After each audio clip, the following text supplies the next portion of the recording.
What a moment for Washington, D.C. This president is not scared to intervene, whether it's taking an equity stake in Intel or attempting to fire a sitting Fed governor. David, you've seen it all in your time in Washington and on Wall Street. How would you describe this moment in the nation's capital? Well, obviously, this is a time of first impression, as lawyers would say. We haven't seen this before. The Federal Reserve has never had somebody fired by a president of the United States before, as far as I know. The Federal Reserve was set up in 1913. So this is a very difficult situation. We don't know what the outcome will be. Lisa Cook has said she's hired a lawyer, a well-known lawyer in Washington, D.C., and she's presumably going to fight this, so it will probably be resolved in the courts. David, it's a market that's little reacting to that. Maybe some in yields, little in equity. You've worked with countless companies over your career. When there's this level of uncertainty in Washington, D.C., be it tariffs, be it D.C., as John was saying, be more active in taking stakes in companies, what is the playbook? Well, obviously, markets like certainty. They don't like unpredictability. But many of the things that President Trump has been doing are things he said he would do. And many of these things are relatively predictable in the sense that he said he wants to make changes in the Federal Reserve. So I think the markets are not as upset about it as if some other president were doing it. And I think the markets will absorb it. We don't know how this is going to get resolved. But clearly what's going on is an effort to lower interest rates on the part of the president. And he believes strongly that that's a desirable outcome. And he's told that to Jay Powell. And I suspect we'll be seeing a lowering of interest rates at the next Fed board meeting. Jay Powell more or less telegraphed that when he was out west recently at the Federal Reserve meeting out west. So I think that the markets are anticipating a 25 basis point cut.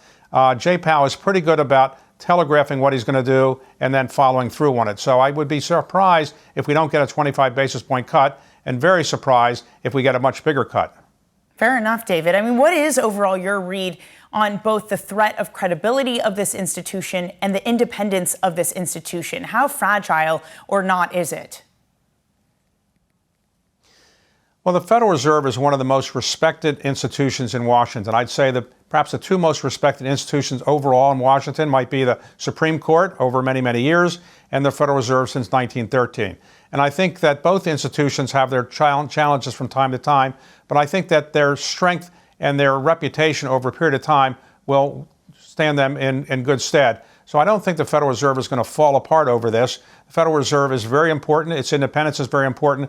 But I think in the end, this will probably get resolved in some type of settlement or some type of out-of-court process. So I don't think it's going to be a big surprise how this gets resolved. And I think in the end, when the president makes a decision about who the Fed chair is going to be, I think the markets will be relieved to see who he's picking. And I suspect he will make some announcement in the not-too-distant future.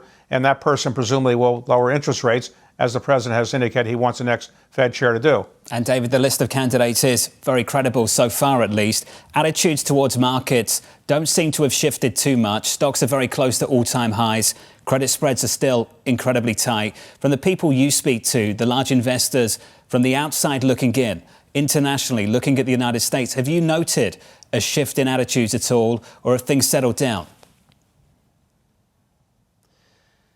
Around the world, most investors understand that the president is somebody that likes to shake things up and he will do unconventional things, and the markets have gotten used to that.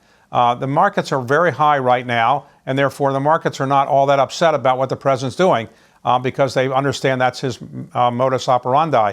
So I think that the fact that markets are so high shows that people are not afraid of what the president's doing. In many cases, people think what he's doing is a good idea.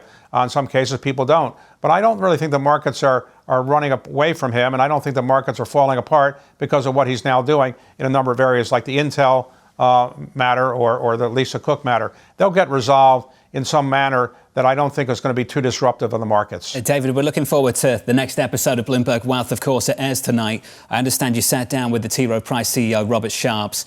He spoke to you about active versus passive management. He also has a major stake in the future of the city that is dear to your heart, the city of Baltimore. Can you walk us through the discussion that you two had? Sure. Robert Sharps runs T. Rowe Price, which is about a $1.6 trillion asset management company. It's basically more actively managed than passively managed, and they've done quite well over many, many years. I should point out that he's a sponsor of the Baltimore Orioles, which I'm a principal owner of, so I have a partial feeling towards his company, and I should disclose that. But he's done a very good job of working his way up from being an analyst there and a fund manager to being the CEO, and the company's done pretty well under his management. So I think it's a company that many people put their 401k money in and other types of money into their funds, and I think they've done reasonably well from what I understand. Full disclosures, David, we're still waiting for baseball tickets. Where are they? What happened? I thought we were going to have a big get-together. Bloomberg Surveillance on the road, coming down. You were going to host us. What happened?